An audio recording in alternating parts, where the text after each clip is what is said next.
Friends, workout के बाद 7 ऐसे काम जो आपको कभी नहीं करने चाहिए और जिन्हें करने की वजह से आपकी बॉडी की ग्रोथ पर बहुत ज्यादा बुरा असर पड़ता है। और यही 7 बातें आज की वीडियो में हम आपको बताएंगे, क्योंकि ये तो आपको पता ही होगा कि वर्कआउट करते हुए आप अपने मसल सेल्स को डैमेज कर देते हैं और फिर वर्कआउट करने के बाद मसल टिश्यूज रिपेयर और रीबिल्ड प्रोसेस शुरू होता है ताकि आपके मसल्स ठीक हो सकें। और रिपेयर और रीबिल्ड की ये प्रोसेस अगर सही से हो जाती है तो इससे आपके मसल्स की ग्रोथ होती है। पर अगर आपके मसल टिश्यूज डैमेज होने के बाद सही से रिपेयर और रीबिल्ड नहीं हो पाते, तब आपकी बॉडी में मसल मास नहीं बढ़ता और बहुत सी बार तो मसल मास कम होने लगता है। इसीलिए आप वर्कआउट के बाद दिन में जो भी करते हैं वो काफी इंपॉर्टेंट होता है आपकी मसल ग्रोथ के लिए और फैट कम करने के लिए। और इसीलिए आज की वीडियो में हम आपको वर्कआउट के बाद की जाने वाली 7 ऐसी गलतियों के बारे में बताएंगे जिन्हें करने की वजह से आपकी मसल ग्रोथ नहीं होती है। तो गलती नंबर 1 है कि आप लोगों को ये लगता है कि वर्कआउट के बाद काफी टाइम तक किसी भी तरह का न्यूट्रिशन आपको अपनी बॉडी को नहीं देना है। तो ये काफी बड़ी गलती है उन लोगों के लिए जो ये सोचते हैं कि हम अपने पूरे दिन में जो मील फॉलो करते हैं हमें सिर्फ उसकी ही जरूरत है। लेकिन ऐसा नहीं है, आपको वर्कआउट के बाद भी प्रोटीन शेक या फिर किसी दूसरी चीजों से प्रोटीन लेने की काफी जरूरत होती है, क्योंकि जब आप वर्कआउट करके अपने मसल के टिश्यूज को डैमेज कर देते हैं तब दोबारा से रीबिल्ड होने के लिए आपकी बॉडी को प्रोटीन की जरूरत होती है। फ्रेंड्स, स्टडीज से पता चलता है कि वर्कआउट के बाद 1 घंटे के अंदर अंदर अगर आप प्रोटीन लेते हैं तो ये आपकी बॉडी के लिए ज्यादा फायदेमंद होता है। और journal of strength and conditioning research से ये पता चलता है कि वर्कआउट के तुरंत बाद प्रोटीन लेने से बॉडी में ताकत और मसल ग्रोथ में काफी ज्यादा फायदे देखने को मिलते हैं। और भले ही आप पूरे दिन में कितने भी मील फॉलो कर रहे हैं, पर आपको ये पता होना चाहिए कि जो दिन भर में आप प्रोटीन लेते हैं वो इसीलिए होता है क्योंकि आपके वर्कआउट के बाद आपके मसल सेल्स टूट जाते हैं और मसल सेल्स के टूटने से और फिर बाद में सही से रिपेयर ना होने से आपकी बॉडी में काफी ज्यादा नुकसान देखने को मिल सकते हैं। और फ्रेंड्स, बॉडी में नाइट्रोजन के लेवल को सही बनाए रखने के लिए भी प्रोटीन की काफी जरूरत होती है। इसीलिए आप प्रोटीन शेक से या फिर दूसरे प्रोटीन सोर्स से वर्कआउट के बाद 20 से 60 मिनट के अंदर प्रोटीन लेने की कोशिश जरूर करें। इससे काफी बेहतर रिजल्ट्स आपको अपनी बॉडी में देखने को मिलेंगे। और अगर आप ये सोच रहे हैं कि किस कंपनी का वे प्रोटीन आपको लेना चाहिए, तो आप डिस्क्रिप्शन में पड़ी लिंक्स को चेक कर सकते हैं और अपने लिए एक वे प्रोटीन ऑर्डर कर सकते हैं। गलती नंबर 2, जब आप वर्कआउट करते हैं और वर्कआउट के दौरान हैवी वेट लिफ्टिंग जैसे डेड लिफ्ट या स्क्वाट्स जैसी एक्सरसाइज को परफॉर्म करते हैं और फिर फौरन बाद में कुछ भारी काम जैसे कोई सोफा वगैरह उठाना या किसी भी भारी फिजिकल काम को आप करते हैं जिससे आपकी बॉडी पर लोड आ रहा हो, तो ऐसे काम भी आपको नहीं करने चाहिए, क्योंकि अगर आप ऐसा करते हैं तो आप बड़ी इंजरी का शिकार हो सकते हैं जिससे आपको काफी दिन बेड रेस्ट करना पड़ सकता है। इसीलिए ये बात सुनिश्चित करें कि जब आप डेडलिफ्ट और स्क्वाट्स जैसी वर्कआउट को परफॉर्म कर रहे हो तो उस दिन आप अपने काम से छुट्टी ले लें या फिर अपने वर्कआउट शेड्यूल को इस तरीके से प्लान करें कि स्क्वाट्स और डेडलिफ्ट करने के बाद आपको किसी भी तरह का कोई भारी काम ना करना पड़े और आप अपने बॉडी को लंबे समय तक यानी 1 दिन तक का सही रेस्ट दे सकें। गलती नंबर 3, वर्कआउट के बाद ओवर ईटिंग करना यानी ज्यादा खाना खा लेना। तो आपको वर्कआउट के बाद ओवर ईटिंग नहीं करनी चाहिए, यानी कि ज्यादा खाना नहीं खाना चाहिए, क्योंकि वर्कआउट के दौरान आपकी बॉडी से काफी कैलोरीज खर्च होती हैं जिसकी वजह से आपको भूख लगने लगती है और वर्कआउट करने के बाद आपकी बॉडी में मेटाबॉलिक रेट ज्यादा बढ़ जाता है और इसी वजह से आपको भूख काफी लगती है। और कुछ लोग वर्कआउट के बाद अजीब बहाना बनाते हैं कि उन्होंने पूरे दिन में कुछ भी नहीं खाया। उन्हें ऐसा लगता है कि सिर्फ वर्कआउट करके ही और हाई न्यूट्रिशन वाली डाइट को फॉलो करके ही उनकी बॉडी ग्रो हो जाएगी और उनकी बॉडी मस्कुलर बन जाएगी। तो ऐसा नहीं है। सही नींद लिए बिना आपकी बॉडी से दर्द कम नहीं होगा और आप थकान महसूस करते रहेंगे और आपकी बॉडी में इंजरी होने का खतरा बढ़ जाएगा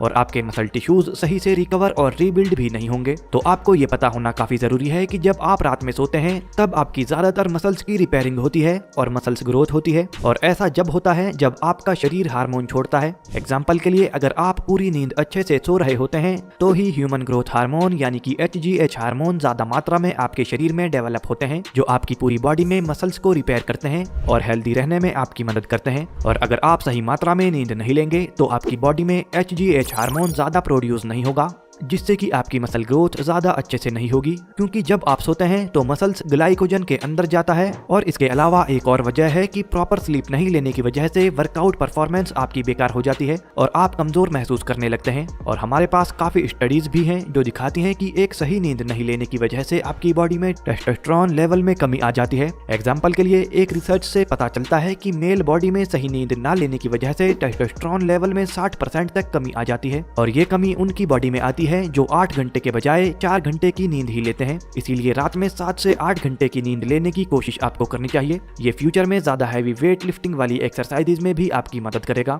गलती नंबर 5 है वेट लिफ्टिंग एक्सरसाइजेज करने के एकदम बाद कार्डियो एक्सरसाइजेज करना, खासतौर से वो मसल पार्ट जिन्हें आपने अभी ट्रेन किया था और उन्हें दोबारा से कार्डियो में आप ट्रेन करने लग जाएं, तो ये भी काफी बड़ी गलती होती है। एग्जाम्पल के लिए लेग्स वर्कआउट करने के फौरन बाद ट्रेडमिल पर दौड़ना, क्योंकि एक स्टडी में 2 मेल ग्रुप्स को बांटा गया और इसमें पहले ग्रुप ने स्ट्रेंथ ट्रेनिंग करने के एकदम बाद कार्डियो एक्सरसाइज की थी और दूसरे ग्रुप ने स्ट्रेंथ ट्रेनिंग करने के 24 घंटे बाद कार्डियो एक्सरसाइज को परफॉर्म किया। और इस स्टडी के रिजल्ट में रिसर्चर्स ने देखा कि एनर्जी दोनों ग्रुप के लोगों में बराबर थी, लेकिन वो ग्रुप जिसने स्ट्रेंथ ट्रेनिंग करने के 24 घंटे बाद कार्डियो एक्सरसाइज परफॉर्म की थी, उन्होंने अपनी बॉडी में ज्यादा मसल ग्रोथ देखी और दूसरे ग्रुप की बॉडी में सिर्फ 5 से 12% ही मसल ग्रोथ देखी गई। इसके अलावा एक और स्टडी में साइंटिस्ट द्वारा ये देखा गया कि जो लोग स्ट्रेंथ ट्रेनिंग करने के फौरन बाद कार्डियो एक्सरसाइज परफॉर्म करते हैं, उनकी बॉडी में 39% तक मसल ग्रोथ में कमी देखी जाती है, क्योंकि ये दोनों चीजें एक दूसरे से बिल्कुल अलग हैं। कार्डियो और स्ट्रेंथ ट्रेनिंग दोनों ही आपकी बॉडी को बेहतर बनाने की कोशिश करती हैं, लेकिन दोनों का तरीका बिल्कुल अलग है। कार्डियो एक्सरसाइजेज भी सामान्य रूप से एमटोर के लेवल को बॉडी में कम करता है, जो कि बॉडी ग्रोथ के लिए एक इम्पोर्टेंट एंजाइम है, और ये एक साथ AMP के एंजाइम को बढ़ाता है, जो कि मसल की ग्रोथ को धीमा कर देता है। तो अगर आपका मेन गोल बॉडी में मसल्स ग्रोथ है,